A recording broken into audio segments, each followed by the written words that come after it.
नमस्कार, मैं हूं राज सिंह और आप देख रहे हैं समाचार वाला टीवी।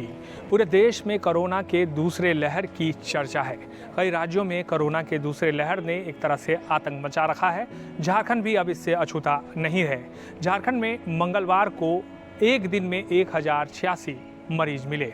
इसके बाद से ही सवाल ये उठने लगे कि क्या झारखंड में कोरोना की दूसरी वेव आ चुकी है। जाहिर तौर पर यह बड़ा सवाल है और इसको लेकर मंगलवार को ही मुख्यमंत्री हेमंत सोरेन की अध्यक्षता में एक उच्च WHO के मुताबिक अगर 5% से ज़्यादा जो आंकड़े हैं, अगर 100 में जो मरीजों के मिलने के आंकड़े हैं उसको देखें तो वो पीक माना जाता है। और झारखंड में जिस तरह से अभी मरीज मिल रहे हैं, ख़ासतौर से मुंबई और बेंगलोर की अगर बात करें, रायपुर की बात करें, वहाँ 100 मरीजों में 20 मरीज मिल रहे हैं। लेकिन झारखंड की राजधानी रांची में 100 मरीज में 25 जो है 100 टेस्टिंग हो रहा है, तो उसमें 25 जो हैं वो कोरोना पॉजिटिव पाए जा रहे हैं। तो जाहिर तौर पर झारखंड के लिए ये अलार्मिंग सिचुएशन है और इसी को देखते हुए सरकार ने कई कड़े फैसले लिए हैं।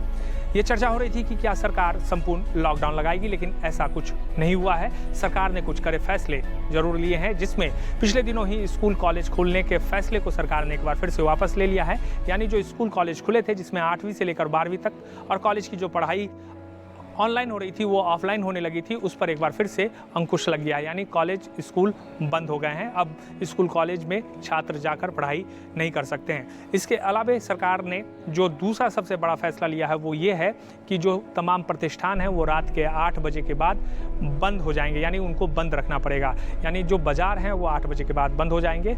ये भी फैसला सरकार के द्वारा लिया गया है। स्कूल कॉलेज के अलावा जिम पार्क जो हैं उसे भी बंद रखने का फैसला सरकार के द्वारा लिया गया है। ये जो तमाम फैसले हैं, इसके अलावा जो परीक्षा को लेकर पूर्व निर्धारित कार्यक्रम है, जो गाइडलाइन है, उसमें किसी तरह की छेड़छाड़ नहीं हुई है। पूर्व निर्धारित जो गाइडलाइन है उसी के हिसाब से परीक्षाएं होंगी। साथ ही साथ जो शादी समारोह या इस तरह के जो समारोह हैं उसमें अधिकतम 200 मेहमान को ही आप शामिल कर सकते हैं। 200 से ज़्यादा मेहमान आप नहीं रख सकते हैं।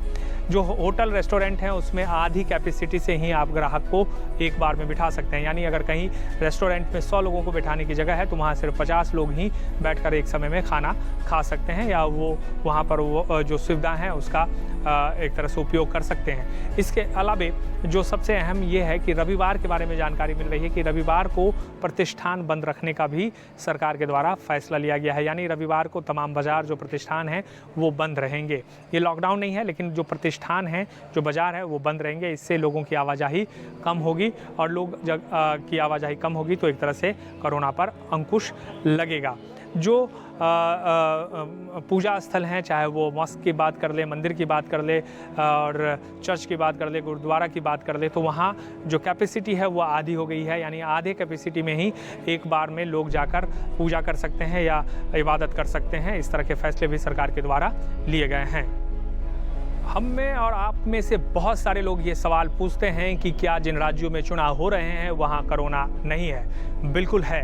बंगाल, केरला जैसे राज्यों में भी कोरोना है, लेकिन चुनाव आयोग और सरकार के द्वारा जो फैसला लिए जाते हैं उन फैसलों पर अमल करना हमारा फ़र्ज है, क्योंकि ये हमारी सुरक्षा की भी बात है। इस पर हम बाद में बहस कर लेंगे कि जहाँ चुनाव हुए वहाँ सरकार ने क्या आम लोगों की ज़िंदगी से खिलवाड़ किया है। इस पर बहस हो सकती है, लेकिन फिलहाल ये है कि जो आंकड़े बढ़ रहे हैं उस आंकड़ों पर अंकुश लगाने का ये समय है। और अगर अभी हम सचेत नहीं हुए तो ये महामारी हमें एक बार फिर से गिरफ्त में ले सकती है।